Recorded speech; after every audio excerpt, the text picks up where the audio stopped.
everybody and welcome back to my channel. So today I am doing another little challenge here. As you can see, I have all of my earth tone Copic markers and I am going to attempt to make a drawing with every single one of them, plus the black. Now I did call this video drawing with every single brown Copic marker, and you could probably say that the very light sort of beigey markers aren't technically brown, but I believe it counts. Plus I was going to name it every earth tone Copic marker, but that just made the video title way too long, and just calling it brown sounds better, to be honest. Now I decided to do this little challenge here today because Copic Marker Australia are actually doing a little monthly competition thing where they pick a colour group out of all of the markers, and they give you a little prompt to draw with, and what happens is they pick a winner and the winner wins a bunch of markers. So that's why I wanted to do it today, and that's actually why I did it last month as well with all the red ones. So yeah. Now I started off the sketch digitally, and as you can guess, the prompt was Animal Kingdom. Now the first thing I thought of when I thought of Animal Kingdom was Australian animals, because I'm biased and I'm Australian and I really wanted to draw animals that were native to my country. So yeah, today we have a bilby, a blue-tongued lizard and a wedge-tailed eagle. Now I picked these guys because I wanted to draw some Australian animals that weren't the sort of cliche Australian animals that you see. I didn't want to draw a koala or a platypus or a kangaroo. I mean, I could have, and that would have been great, but I really wanted to sort of talk about other animals that maybe aren't as well known, especially the bilby. So after I got that sketch done on my iPad, I printed it out, and now I am transferring it over onto some mixed media paper. Now I am using a black coloured pencil for this because I really like the texture that you can get with coloured pencils. I feel it gives a nice look to the Copic markers, and yeah, that's what I did with my last artwork in this sort of series, so I kind of wanted to continue it. Now the animals that I'm drawing today, as I said earlier, is a bilby, a blue-tongued lizard and a wedge-tailed eagle. Now bilbies are gorgeous, cute little animals. They're actually marsupials, which means they have a pouch and they are a mammal, and I love them so much, but unfortunately they are quite endangered. There are people out there trying to help with breeding programs and that kind of thing, so I'm hopeful that the bilby will survive longer than, you know, expected. But I love them so much and I really want other people to know about them as well. Now looking up blue-tongued lizards and drawing them actually reminds me of something that happened to me a while ago. I moved into this house, right, and for a few months every now and then I would hear a random hissing sound in the kitchen. Now I wasn't sure what this was, and you know, you could have just imagined it or something, but one thing is that my housemate's cat would always go to this specific part in the kitchen and sniff underneath the cupboards, and we always thought that this was a bit odd, but we kind of just, you know, played it to, you know, cats being weird and cats. But then one day we heard the hissing sound and we were like, no, there's definitely something there. So we go in and have a look underneath the cupboards and we see something moving.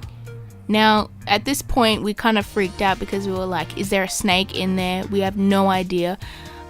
So my housemate actually brought in her sister, which works with animals, and her sister carefully had a look and brought out this creature that was trapped in our cupboards. Now we had lived there for about a month or so we're guessing he was underneath the cupboards for a month or so.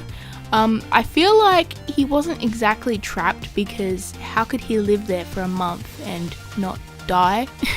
So I feel like he kind of made a nest there and somehow was getting in from outside. But yeah, she brought out this gigantic blue-tongued lizard, which was in our kitchen. Now this guy was angry. He was hissing, he was threatening to bite, and he was huge. So what happened was she threw a towel over him and grabbed him and put him in a cat carrier which we had. And now this guy was so angry. He was hissing and yelling and all kinds of things lizards can do. And yeah, we put him outside and he went off on his merry way. So that's the story about how we had a blue tongue in our kitchen for about a month without us knowing. That was a wild time. So back to the art. Using these markers and only the earth tone came with a few challenges as well as a few benefits. Now the benefits are obviously that this whole artwork is very homogeneous and it looks really nice. The colors look really well together and I think it worked out pretty good. But a few issues I had were not getting enough dark shadows, and I really wanted to get some like bright sort of almost yellowish highlights. Now the color I had closest to yellow was the color sand, which is still like a beigey brown color, but it's got quite a bit of a warm hue. So I just went with that, as well as some really sort of light beigey colors like cotton pearl, etc. And I just sort of tried to blend those out to make it like a nice sort of yellowish highlight, which worked a little bit, but you know, I wish I could have gotten a bit better. I feel like I really was really tempted to add a bit of yellow in there, but I didn't want to cheat, so I kept with all of the earth tones. Now for the very pale sort of greyish parts I actually used, it is an earth tone colour. It is E71 Champagne. Now this is a very nice sort of subtle brown colour. It's got a bit of a cooler tone to it, a little bit of a purple hue, but it is quite a bit of a greyish brown. And I really like this one, and I'm so glad I had this because it just adds a little bit of contrast between the really saturated browns and the not so saturated browns. Now for the lizard's texture, I had a lot of fun layering in different browns, really light ones and really dark ones, and I knew I didn't want to draw every single scale with the pencil because that would just have taken so long, plus the pencil would have probably smudged anyways. So I just drew in the textures of the scales with the markers. Now I did sort of outline some of them around the face and around the tail, but those are parts that I really wanted to sort of highlight those scales, so that's why I did it that way. Now with the scales, I did add just a sort of like a dab texture. I just sort of speckled it over, but once you add all of the different colors together, it really does look like scales, and I'm quite happy with it. Now for the Bilby, I did use a whole lot of that champagne color. Now Bilbies are more of a bit of a greyish tone, but I feel like with this sort of soft greyish brown color, I did get the colors that I wanted in him. Now with these earth tone colors, I do have a few which are more of a reddish side. One of those is actually Lipstick Natural, the other one is Tea Rose, and I'm really glad that I had these because I was able to use those sort of pinkish earth tone colors to get the nose and the ears and the feet correct. I'm pretty happy with that. And yeah, with the Bilby, it did take me quite a while of layering up different sort of browns to try and get the texture right, because I don't have a whole lot of E70 markers. I have about 3, and 2 of those 3 were actually a bit too dark for the Bilby, so that's why I had to sort of layer in some sort of like more saturated browns, and then I had to go with the champagne color and layer it over the top of that to sort of dull it down a little bit.